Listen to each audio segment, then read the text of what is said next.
মাননীয় প্রধান উপদেষ্টা ডেকেছেন।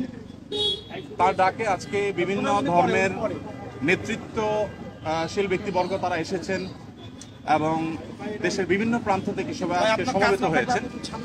আমরা বাংলাদেশের মানুষ কেমন আছি, বিশেষ করে আমাদের অন্য ধর্মাবলম্বী যারা আছেন মুসলিম ছাড়া, তারা কেমন আছেন, তারা তাদের সেই অবস্থা ব্যক্ত করেছেন। তো আমরা লক্ষ্য করেছি যে এখানে আমাদের মধ্যে আলহামদুলিল্লাহ চমৎকার ধর্মীয় সম্প্রীতি বজায় আছে। সেটিকে সামনে আরো কিভাবে ভালোভাবে ধরে রাখা যায় সেজন্য আজকে আমরা কথা বলেছি, সবাই মন খুলে সবাই যার যার মতামত ব্যক্ত করেছেন।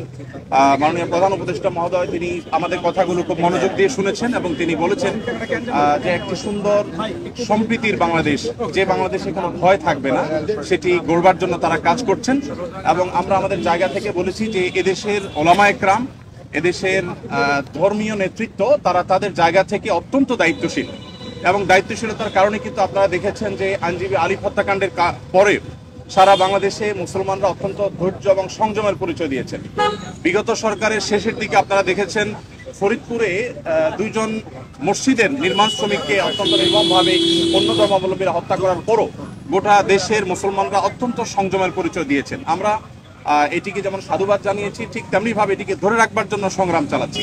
এখানে সিনিয়র বিভিন্ন ব্যক্তিবর্গ ছিলেন, জাতীয় মসজিদ বাতুল কর্মের সম্মানিত খতিব ছিলেন, আন্দরকিল্লা শাহী মসজিদের খতিব সহ অন্যান্য ব্যক্তিবর্গ ছিলেন। প্রত্যেকেই একই সুরে কথা বলেছেন যে আমরা সম্প্রীতির বাংলাদেশ গড়ে তুলতে চাই। বাংলাদেশের মানুষ যেভাবে ধর্মীয় সম্প্রীতির উজ্জ্বল উদাহরণ তৈরি করেছে, এটা পৃথিবীতে আসলেই বিরল। কোনো প্রপাগান্ডায় যেন আমরা কেউ কোনোভাবে পা না দিই এবং আমরা যেন সবাই ঐক্যবদ্ধ থাকি, সেজন্য সবাই এখানে কথা বলেছেন। মুসলিমরা ছাড়াও অন্য ধর্মাবলম্বী যে সমস্ত নেতৃবর্গ ছিলেন তারাও কথা বলেছেন। তো আমরা আশা করছি যে একটা সম্প্রীতির বাংলাদেশ যেটি ইতিমধ্যে আলহামদুলিল্লাহ আছে, সেটিকে আরো ভালো জায়গায় আমরা নিয়ে যেতে পারবো এবং পৃথিবীর কাছে উজ্জ্বল উদাহরণ হিসেবে আমরা দাঁড় করাতে পারবো। এখানে প্রত্যেকে যার যার জায়গা থেকে চেষ্টা করেছেন এই কথা বলার জন্য যে আমরা শান্তি সম্প্রীতি রক্ষা করবার জন্য কাজ করছি। আমরা 5 আগস্টে লাইভে এসে প্রত্যেকে যার যার জায়গা থেকে আমরা সবাই কিন্তু মানুষকে সজাগ থাকার, সতর্ক থাকার এবং সংযমী থাকার, ধৈর্যশীল থাকার জন্য আমরা আহ্বান করেছি। এবং আলিফ হত্যাকাণ্ডের পরও আমরা প্রত্যেকে যার যার জায়গা থেকে মানুষকে সংযমী থাকার আহ্বান করেছি। ইসলাম আমাদেরকে অন্য ধর্মাবলম্বীর ব্যাপারে যথেষ্ট দায়িত্বশীল আচরণ করতে বলে। আমাদের প্রিয় নবী সাল্লাল্লাহু আলাইহি সাল্লাম আমাদেরকে মানুষ হিসাবে অন্য ধর্মাবলম্বীদেরকে মর্যাদা দিতে শিখিয়েছে এবং সেই শিক্ষা ধারণ করবার কারণে বাংলাদেশের মানুষের মধ্যে সাম্প্রদায়িক সম্প্রীতি তৈরি হয়েছে। আমরা আমাদের আশেপাশের বিভিন্ন জায়গা থেকে সাম্প্রদায়িক সম্প্রীতির যে নাসিহা শুনে থাকি, উপদেশ শুনে থাকি, সেই সমস্ত জায়গায় যখন দেখি যে সংখ্যালঘুরা নির্যাতিত হচ্ছে, আঘাতপ্রাপ্ত হচ্ছে এবং দলে দলে তাদের উপাসনাগুলো ভাঙা হচ্ছে, আমার মনে হয় সেই জায়গাটাতে আমাদের মনোযোগ দেওয়া দরকার। আমাদের দেশে সংখ্যালঘু ভাইরা তারা নিরাপদ আছেন, আরো নিরাপদ থাকবেন। তাদেরকে নিরাপদ রাখবার জন্য আমাদের সরকার যেমন কাজ করছে, ধর্মীয় নেতৃত্ব তারা তাদের জায়গা থেকে কাজ করছেন।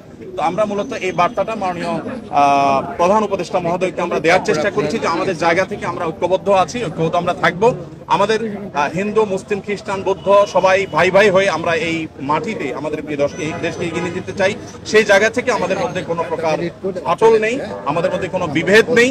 বিভেদ এবং ফাটল যারা দেখাবার চেষ্টা করছে তাদের সে মিথ্যা প্রপাগান্ডা যেন বিশ্ববাসী বিভ্রান্ত না হয়, আমাদের দেশে মানুষ যেন বিভ্রান্ত না হয়, আমরা সে বার্তাটি মূলত আজকে দেওয়ার চেষ্টা করি।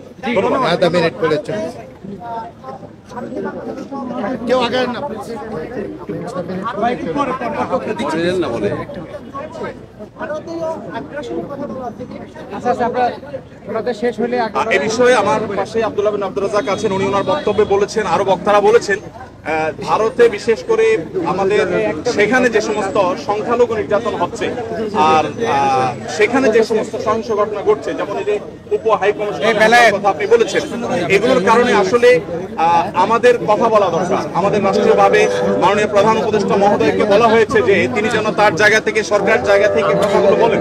আমরা যখন আমাদের কথাগুলো বলবো না, তখন আমাদের উপর আরো চেপে আসা হবে। এই কালচার থেকে বেরিয়ে আসার জন্য আমাদেরকে আমাদের অধিকারের কথা বলতে হবে। আমরা আজকে সেখানে যে আক্রান্ত হয়েছি কলকাতাতে, তার বাইরে যে মুসলমানরা আক্রান্ত হচ্ছেন সেখানে, সেগুলো আমাদের কথা বলতে হবে। তাহলে সেক্ষেত্রে হয়তোবা এই যে আজকে যে পরিস্থিতি আমরা মুখোমুখি হচ্ছি, যে আজকে আমাদের উপরে চাপিয়ে দেওয়া হচ্ছে মিথ্যা প্রপাগান্ডা, সেটা থেকে আমরা উত্তরণ